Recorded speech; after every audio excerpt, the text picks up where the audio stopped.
born in southern Mississippi, grew up there for the first 5 years. Back then, my dad was a music minister, so we grew up in church.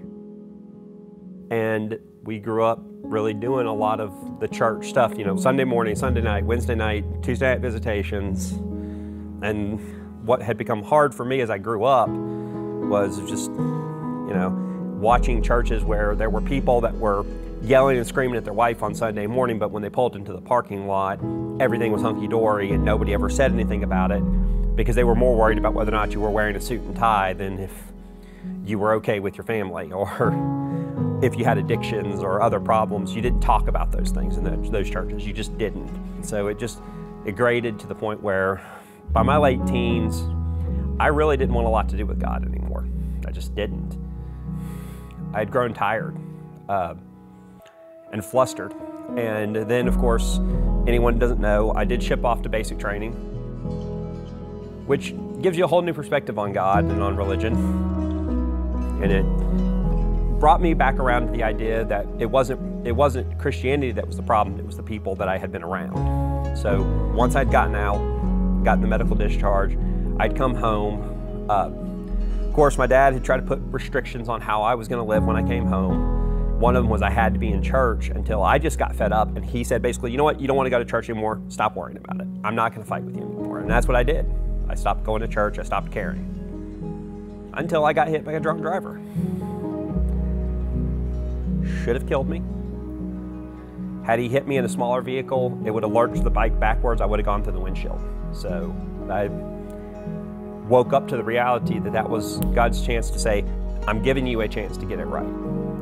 And what I basically began exploring from there was the idea of what is real Christianity, authentic Christianity. And the more that I looked into Bible and looked into what was actually said, not what I'm being told is said, but was actually said, Christianity was a lot different.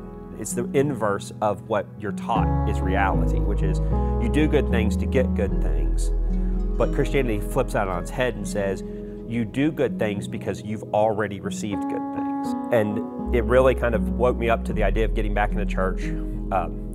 Needed to find a church that would welcome not just me, but understand that I had specific health needs. So happened to be wandering across the internet, stumbled across Reach Life's Facebook, of all places, reached out and decided to come along, and really just have kind of fallen in pretty easily with the group here.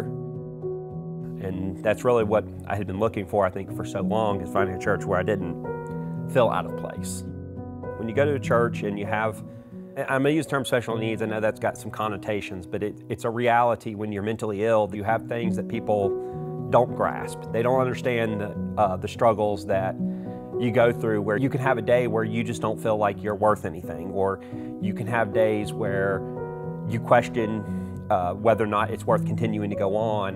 And you talk about that to people inside of the church, and the response is the standard Christian response, which is, well, you just need to pray that God will release you from that. Well, God doesn't always release you from what torments you. And sometimes He does it because it's character building, or it builds up what He needs in you and wants you to do. So when you're talking about somebody with a mental illness, it's not a switch that He's going to turn off and on.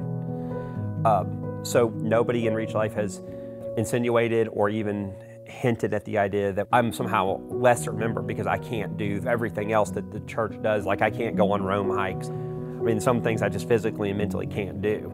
And nobody here at Reach Life has treated me as if I'm something that should be quarantined. I'm never going to claim to be the perfect Christian because I'm not.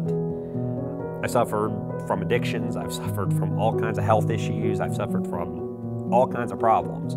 But at the same time, every time I've wandered away, He's used something to get me back on track. You know, whether it be going through the mental trauma of going through basic to nearly getting me killed in a car accident. It all worked together, and it exposed a lot of good things in my life. And that goes back to the idea that the more I read about what the Bible actually says, the Bible does tell you that He's going to give you the tools to help you. He's your dad, He's your brother, He's your father, and He doesn't want to condemn you. He doesn't hate you. No matter how many mistakes you make in your life, He's always there. He's always going to be there if you're just willing to look for Him.